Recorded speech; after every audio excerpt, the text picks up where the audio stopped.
Olá, turma! Último tema da nossa disciplina, biotecnologia, produção e cultivo para fermentação em alimentos.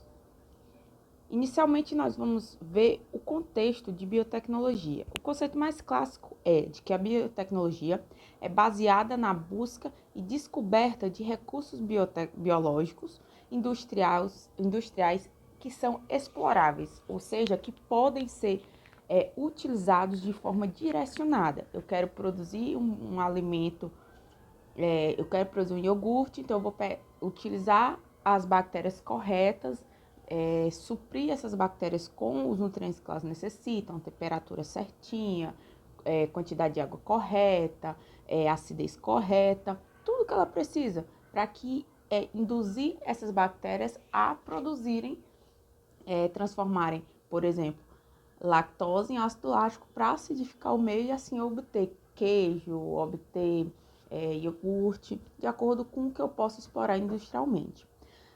Continuando a abordagem, a abordagem clássica das etapas dos processos de busca e descoberta biotecnológica passa resumidamente pela coleta de material biológico adequado, seguida da seleção e a triagem dos materiais com os atributos desejados, a seleção final dos melhores candidatos a partir de uma lista reduzida e vai terminar com o desenvolvimento de um produto industrial ou de um processo.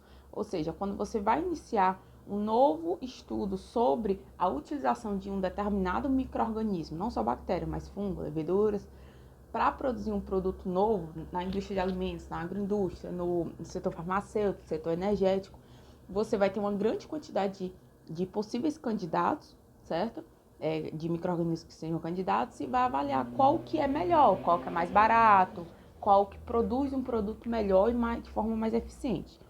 O setor de biotecnologia, bio, que vem de vida, tecnologia, então a tecnologia da vida, que utiliza a vida, é um setor de alto faturamento, tá? Eles têm faturamento nas casas dos bilhões de dólares anuais.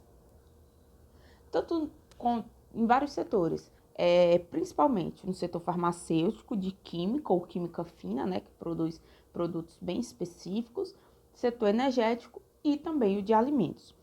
O valor que é dado a um micro-organismo num processo biotecnológico depende do tipo de micro-organismo, da capacidade e eficiência que ele tem de produzir um produto ou participar de um processo e também do produto que ele produz no final. Se ele produz um princípio ativo de um produto farmacêutico, que pode ser utilizado como medicamento, esse medicamento não existe outro igual, é algo novo, então ele tem um valor agregado maior, então esse processo biotecnológico se torna mais caro.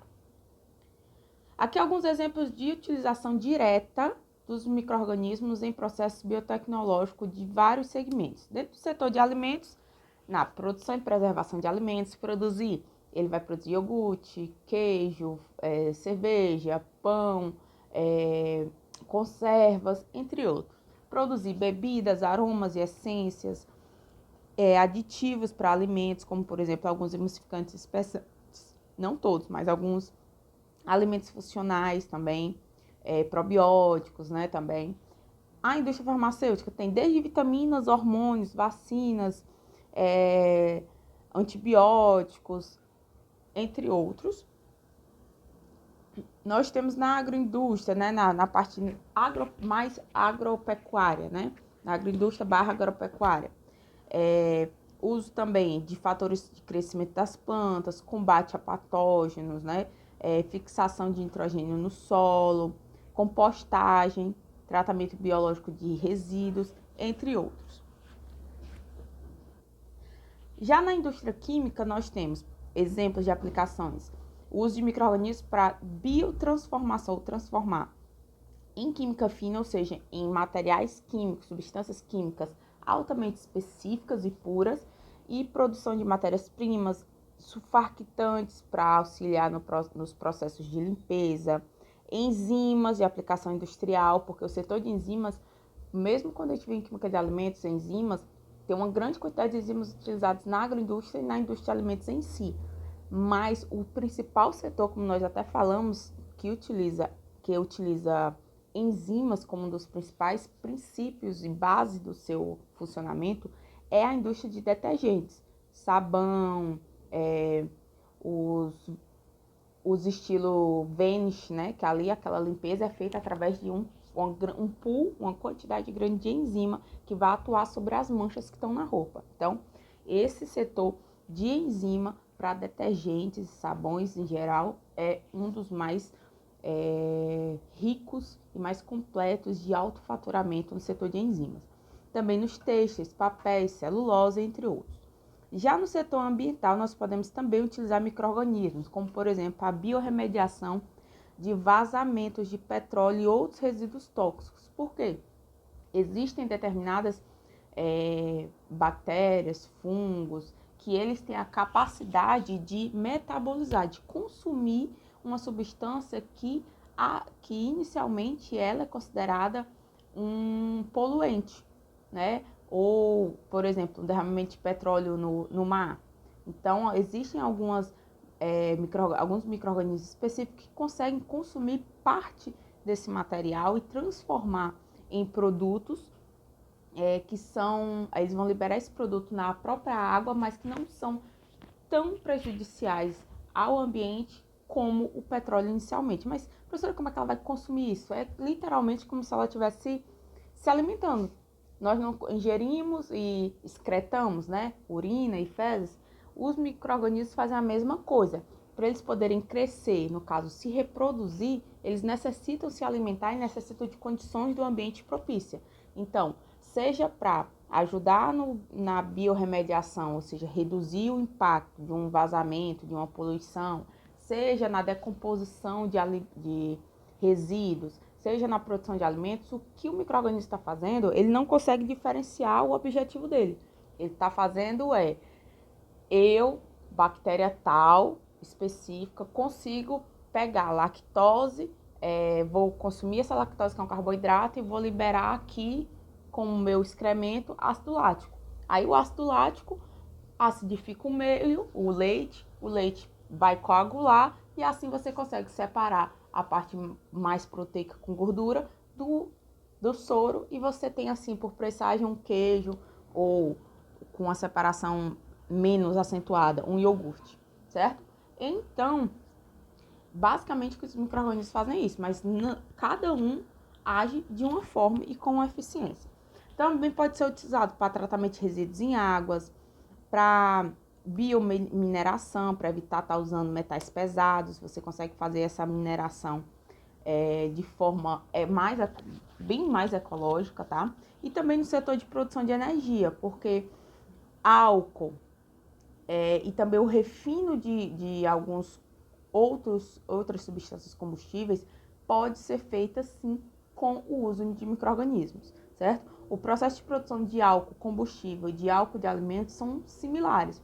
O que vai diferenciar é o tipo de matéria-prima utilizada para fazer essa fermentação, o micro-organismo e também a forma como ele vai ser tratado depois para você refinar, para retirar alguma possível contaminação que vinha ter, algum metal pesado, algum ácido que não é para ter, que está misturado lá no produto final, certo? Por isso que nós não podemos consumir álcool combustível ou álcool de limpeza como álcool de grau alimentício. De grau alimentício é altamente preparado, refinado e retirado todas as substâncias que possivelmente podem causar algum dano à saúde.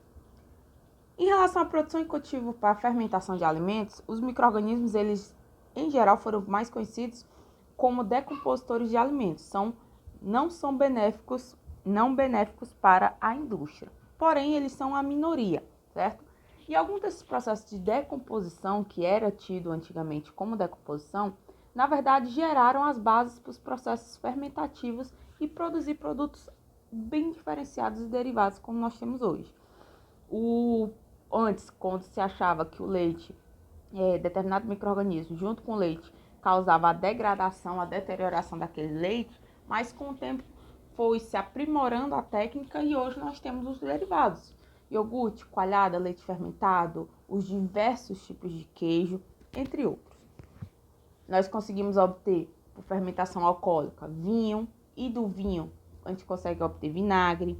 Também por fermentação alcoólica, cerveja, pão, por fermentação láctea, queijo, leite fermentado. Nós também temos a fermentação butírica, a soja também pode ser fermentada, entre outros produtos. Aqui na lateral direita nós temos uma lista de produtos alimentícios e também os grupos de micro-organismos que estão envolvidos. Por exemplo, na produção de vinagre são bactérias denominadas de acética, porque elas fazem a fermentação acética. Utilizam o carboidrato que está disponível no meio para produzir ácido acético. No caso de produção de pão, nós usamos a Saccharomyces cerevisiae, que é uma levedura, né? Bebidas, a gente pode usar tanto as leveduras como os fungos filamentosos em si. Para manteiga, né? Algumas manteigas passam pelo processo fermentativo, que são utilizadas as bactérias lácteas, que fazem fermentação láctea, entre outros. Nesse esquema, nós temos uma visão geral de como é que o micro-organismo é utilizado na indústria, que é diferente você ir lá no supermercado, em casa, pegar já pronto, né, o fermento para produzir o pão, colocar no pão e fazer todo o processo em casa, bem mais prático. Mas como é que esse micro-organismo é cultivado na indústria para poder virar um produto para chegar até você? A gente compra também até o coagulante, né, para produzir queijo. Então, tem uma fábrica que só é responsável por produzir o micro-organismo que vai ser específico para produzir um produto alimentício, por exemplo. Então, primeira coisa, o micro-organismo vai ter uma grande quantidade de micro-organismos, eles vão ser estudados e 1 ou 2 vão ser selecionados. E eles vão ser adicionados no que a gente chama de inóculo, certo? Que é um líquido, uma substância, um meio onde ele tem todos os nutrientes necessários.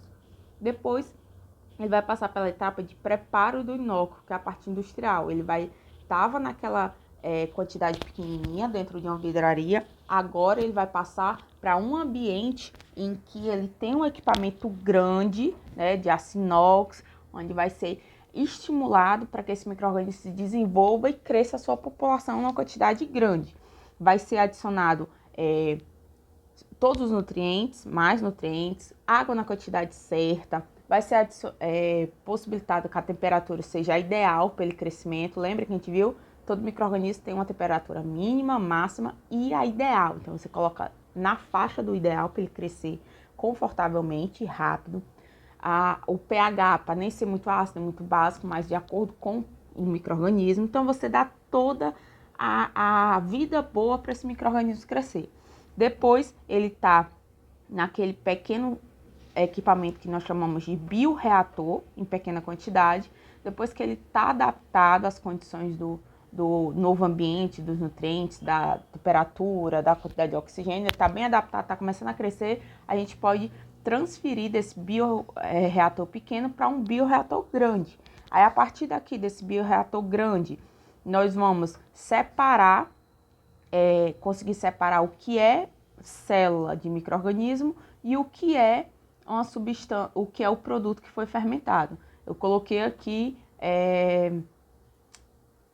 leite, aí coloquei o micro-organismo dentro. Eu posso sim, industrialmente, recuperar parte dessas células microbianas e utilizar em outra batelada de processo, que a batelada é aquela quantidade que eu fiz agora, fiz essa produção, virou um lote, aí eu vou começar de novo a produção, isso a gente chama de batelada, certo? Então, a gente consegue, dependendo do interesse, né, que nem todo processo de fermentação você recupera essas células, mas se a gente for recuperar, tem sim a possibilidade e reutilizar.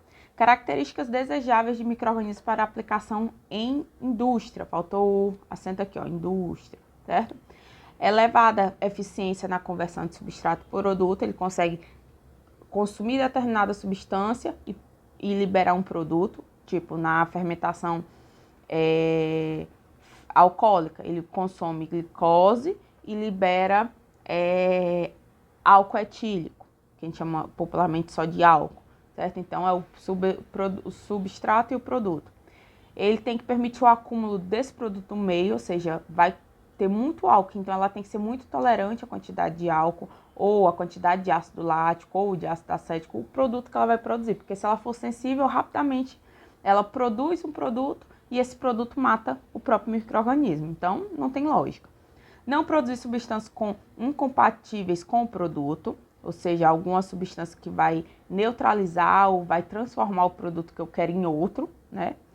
Apresentar estabilidade quanto ao comportamento fisiológico, ou seja, ela crescer, se reproduzir, ter aquela mesma, por exemplo, as bactérias, aquela curva de crescimento microbiano que nós vimos, que ela vai se, só um minuto, era a curva que nós vimos assim, né? Ela vai se adaptar, aí vai começar a crescer, até que tem uma hora que vai estabilizar, porque muitas células vão morrer e vai ser mais ou menos a mesma quantidade das que são desenvolvidas, até que não tem mais nutrientes, as condições não são tão boas, tem muito produto acumulado e elas vão começar a morrer, certo? Lembrem dessa gráficozinho que nós vimos. Não ser patogênico, não exigir condições muito complexas para poder se desenvolver, ser barato, né? Que não adianta um processo desse ser muito caro, a não ser que o produto final seja muito caro para venda ao consumidor. E atender às necessidades nutricionais do micro-organismo. Trouxe aqui um esquema de como é a produção de vinho mais ou menos, né? Você tem o material, que são as uvas específicas para o tipo de vinho. Elas vão passar pelo desengace, né? Que é a retirada das uvas do cacho. Depois pelo esmagamento, vai passar pelo processo de fermentação alcoólica, vai ser prensada, passar pela fermentação malolática, vai ter as análises de qualidade, né? E em seguida ele vai passar pelo processo de maturação, filtração e a parte de invase ou engarrafamento. No caso de produção de pão, e aqui você utiliza um fermento específico que a indústria produziu para ser utilizado para esse tipo de produto. Assim como no pão. O pão a gente tem o costume de comprar no supermercado o fermentozinho biológico que está aqui no canto, ó, certo? Como por exemplo esse daqui. Ele é um pozinho e você mistura na massa para poder a massa crescer. Que ele vai fazer o quê? Esse micro-organismo, que é uma levedura, né, um tipo de fungo unicelular, ele vai consumir, quando ele tiver água, nutriente, temperatura correta, quantidade de oxigênio correta, ela vai pegar o quê? Vai pegar o carboidrato que você colocou, como por exemplo a sacarose, o açúcar de mesa que você bota na formulação, vocês vão ver isso na aula de panificação, terceiro ano, vão pegar essa substância, esse carboidrato, vão consumir esse carboidrato e vão liberar duas coisas principais, duas substâncias. Ele vai pegar o carboidrato, vamos estar aqui uma sacarose, por exemplo, e vai produzir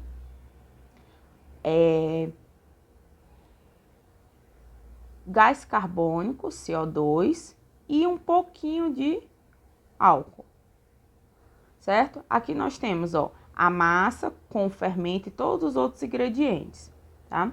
Depois de um tempo, ele vai começar a produzir CO2 e álcool, certo? Esse CO2 vai para onde? Ele vai ficar retido dentro da massa, por isso que a massa cresce. A gente dizer que a massa cresce, a massa de um pão cresce, não é que meio quilo virou 1 quilo, não. Ela cresceu em volume, por quê?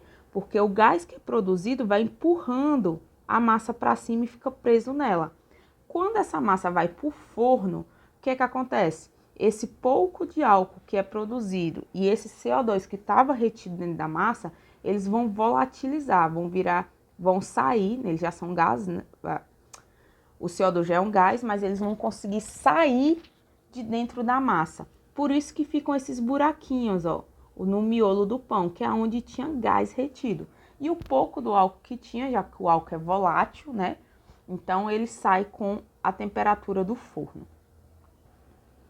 Bom, que as referências, façam os exercícios, enviem suas dúvidas e bom estudo!